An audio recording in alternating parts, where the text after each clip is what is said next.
امریکی صدر ایران کے حوالے سے آئندہ 2 ہفتوں میں فیصلہ کریں گے۔ ترجمان وائٹ ہاؤس نے پریس بریفنگ میں صدر ٹرمپ کا بیان پڑھ کر سنا دیا۔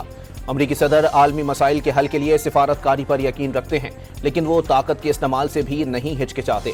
ترجمان وائٹ ہاؤس کیرولین لیوٹ کی پریس بریفنگ۔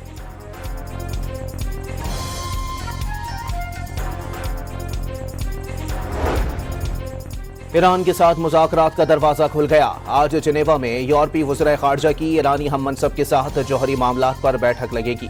امریکہ نے بھی گرین سگنل دے دیا۔ اسرائیل ایران جنگ پر اقوام متحدہ کی سلامتی کونسل کا اجلاس بھی آج طلب۔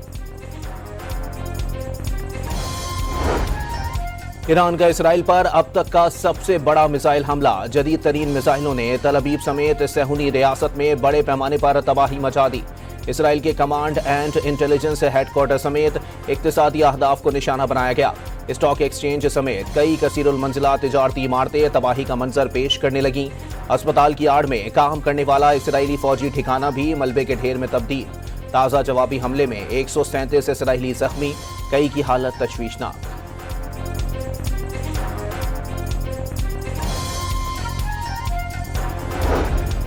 اسرائیلی بنکرز میں بیٹھ کر سسک کر مر جائیں یا اسرائیل چھوڑ کر اپنے آبائی ممالک کو واپس لوٹ جائیں۔ ایرانی فوج کے ترجمان نے اسرائیلیوں کو 2 راستوں میں سے ایک کے چناؤ کا 2 ٹوک پیغام دے دیا۔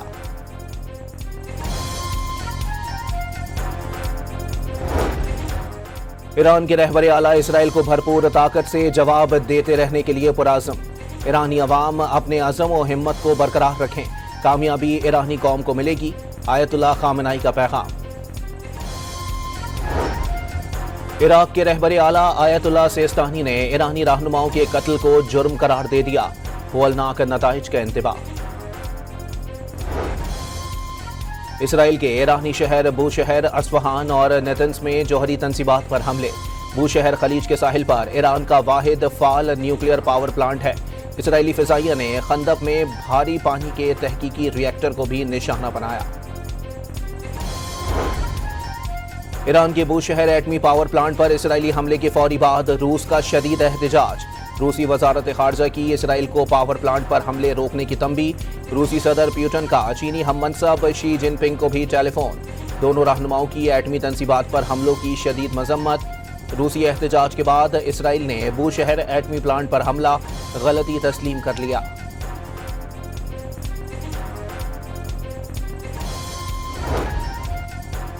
پاکستان کا ایران کے ساتھ مکمل یکجہتی کا اظہار۔ عالمی برادری اور اقوام متحدہ اسرائیلی جارحیت فوری رکوانے کے اقدامات کریں۔ ترجمان دفتر خارجہ کی بریفنگ۔ پاک امریکہ تعلقات میں اہم سنگ میل عبور۔ وائٹ ہاؤس کے اوول آفس میں امریکی صدر ڈونلڈ ٹرمپ اور فیلڈ مارشل عاصم منیر کے درمیان اہم ملاقات۔ انسداد دہشت گردی، معاشی اور تجارتی تعاون، مائنز اور منرلز، آرٹیفیشل انٹیلیجنس اور کرپٹو کرنسی سمیت مختلف شعبوں میں تعاون بڑھانے پر اتفاق۔ اسرائیل ایران جنگ سمیت خطے کی صورتحال پر بھی تفصیلی تبادلہ خیال۔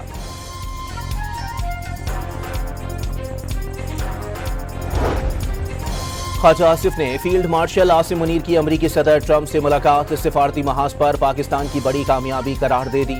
وزیر دفاع کا تمام مسلمان ممالک سے ایران کے ساتھ کھڑے ہونے کا مطالبہ۔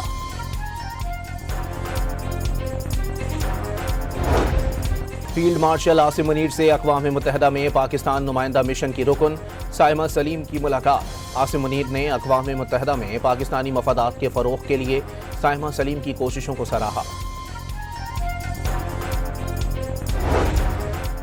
ایران کے بعد پاکستان کی جوہری طاقت دشمن کا ایجنڈا ہو سکتی ہے۔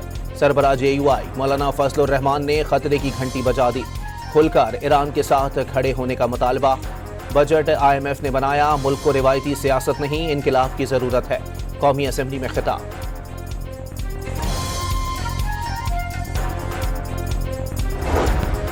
تل ابیب میں نارویجن سفیر کی رہائش گاہ میں دھماکہ۔ فوری طور پر دھماکے کی وجہ معلوم نہ ہو سکی۔ کسی جانی نقصان کی اطلاع بھی نہیں ملی۔ نارویجن وزارت خارجہ کے مطابق دھماکے سے متعلق تل ابیب میں سفارت خانے سے رابطے میں ہیں۔